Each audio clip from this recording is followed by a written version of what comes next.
अरे तनु, कुछ नहीं, जरा हिंदी की कविता पढ़ रही थी। आज क्या खास बात है?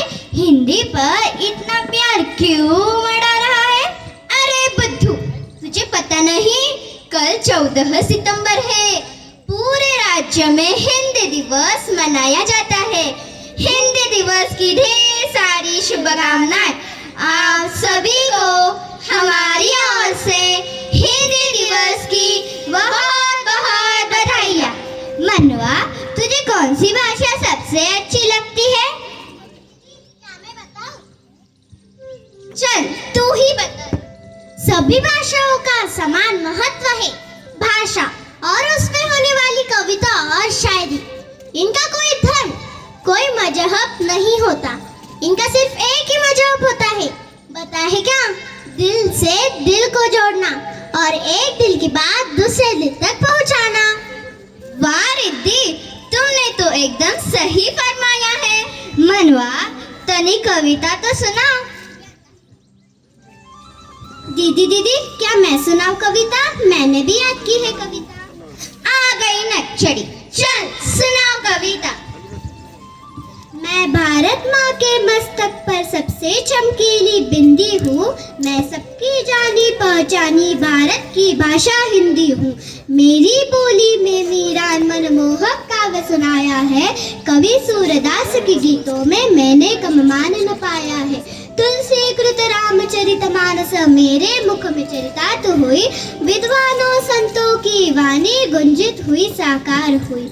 भारत की जितनी भाषाएं सब मेरी सहेली है। हम आपस में क्यों टकराए, हम बहनें भोली भाली है। सब भाषाओं के शब्दों को मैंने गले लगाया है। इसलिए भारत के जन जन ने मुझे अपनाया है। भारत के जन जन ने मुझे धन्यवाद। वाह, बहुत खूब, कितनी सुंदर कविता है। हिंदी बहुत ही सरल और संस्कारी भाषा है। दीदी दीदी, क्या मैं खेलने जाऊं? हाँ हाँ, जाओ खेलो। क्या आप जानती हो, हिंदी भाषा को समृद्ध तथा अलंकारिक बनाने में बहुत सारे लेखकों और कवियों का योगदान रहा है।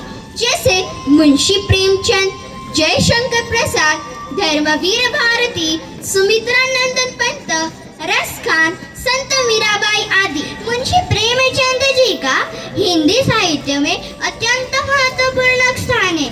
उन्हें हिंदी और उर्दू साहित्य के युग प्रवर्तक कथाकार माना जाता है। प्रेमचंद जी ने हिंदी साहित्य को कल्पना और रहस्य की दुनिया से बहुत सहजता से बाहर निकाला है। उन्होंने गरीबों की समस्याएं, किसानों की पीड़ा, नारी की दशा, जातिगत भेदभाव आदि विषयों से हिंदी साहित्य को जोड़ा है। प्रेमचंद जी का साहित्य समाज को आईना दिखाने का काम करता है। उन्होंने दहेज प्रथा, विधवा जीवन, भ्रष्टाचार, सामंतवाद, बेरोजगारी, धार्मिक पाखंड आदि मुद्दों पर खुलकर लिखा है। तो चलिए आज इस हिंदी दिवस के शुभ अवसर पर प्रस्तुत करते हैं एक छोटी सी नाटिका, कलम का सिपाही मुंशी प्रेमचंद। दृश्य पहला, यह है 19वीं सदी का उत्तर प्रदेश बनारस के पास का एक छोटा गांव। यहाँ जन्म लेते हैं धनपत राय श्रीवास्तव।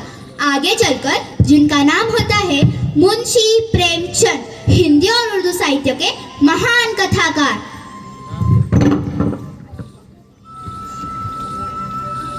धनपत राय, अरे ओ धनपत राय, क्या करूं मैं इस लड़के का? दिन भर बस ये किताबें लेकर बैठा रहता है, कुछ काम करता नहीं। क्या हुआ माँ, इतना क्यों चिल्ला रही हो? अरे क्या बेटा, दिन भर बस ये किताबें लेकर बैठा रहता है, थोड़ा सा काम तो किया कर। माँ, एक दिन मैं बहुत बड़ा लेखक बनूंगा। मेरी कहानियाँ हर एक गांव में पढ़ी जाएगी। अब देखना माँ, एक दिन मैं जरूर बहुत बड़ा लेखक बनूंगा। वो सब तो ठीक है बेटा, पर जरा मेरे बारे में भी सोच कर देख। मैं अकेली कितना काम करूंगी, थोड़ी सी मदद तो कर लिया कर। ठीक है माँ, अब चिंता मत करो। इतनी किताब पढ़ने के बाद अब जो काम बोलोगी वह काम मैं कर लूंगा। ठीक है बेटा, जैसी तेरी मर्जी।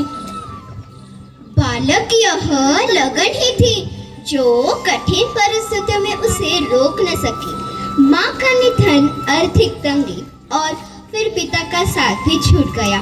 फिर भी मुंशी जी ने कठिन परिस्थितियों का डट कर सामना किया और अपना काम बहुत ही लगन से करने लगे। दृश्य दूसरा, संघर्ष और नौकरी। धनपत राय ने पढ़ाई के साथ साथ ट्यूशन पढ़ाकर भी घर चलाया, शिक्षक की नौकरी की, मगर दिल तो कहानियां लिखने में ही लगता था।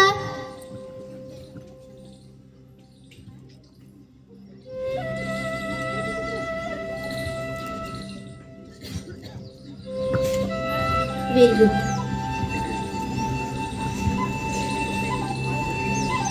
Very good.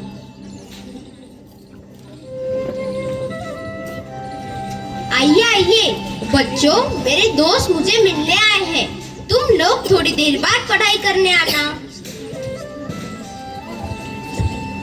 जी गुरुजी, हम बाद में चले आते हैं, तब तक हम आपस में खेल लेते हैं। ठीक है, जाओ खेलो। ये चलो खेलते। आइए आइए, कैसे आना हुआ? कुछ नहीं, आपसे मिलने ही आए थे। कैसे हो धनपत राय? जी ठीक हूँ, आप कैसे हैं? बहुत बढ़िया। हमने सुना है। क्या सुना है भैया? कि आप उर्दू में भी बहुत बढ़िया लिखते हो, फिर छपवाते क्यों नहीं? ऐसा करने से आपका नाम भी होगा और कुछ आमदनी भी मिलेंगी। हाँ दोस्त, आप बिल्कुल सही कह रहे हैं। नवाब साहब नाम से मैंने पहले एक किताब भी छपवाई थी। कौन सी किताब भैया?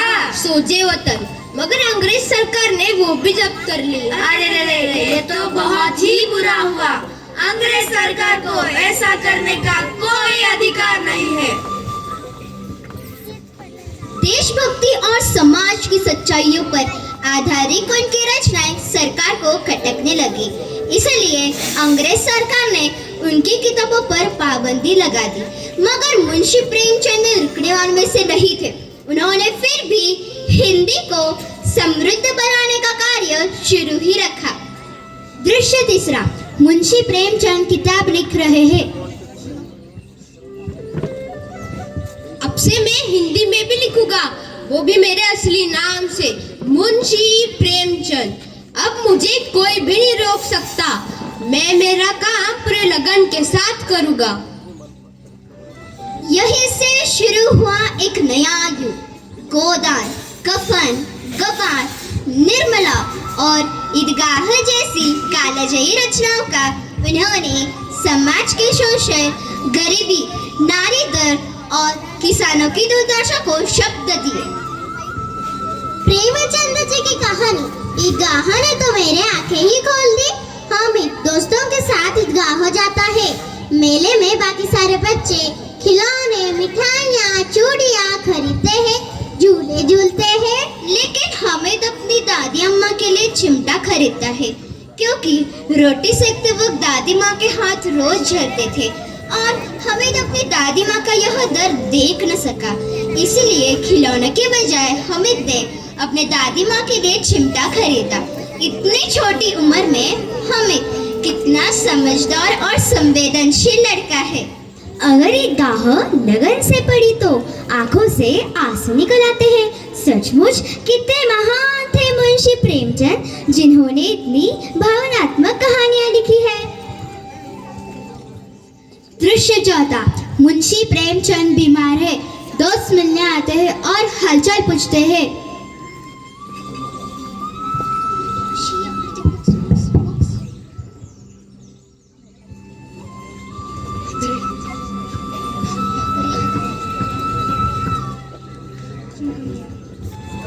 मुंशी जी, ओ मुंशी जी, अरे इस वक्त कौन आया है? चलो जाकर देखती हूँ। आइए भाई साहब, आइए, कहिए कैसे आना हुआ? कुछ नहीं, बस मुंशी जी मिलने आए थे। आजकल इनकी तबीयत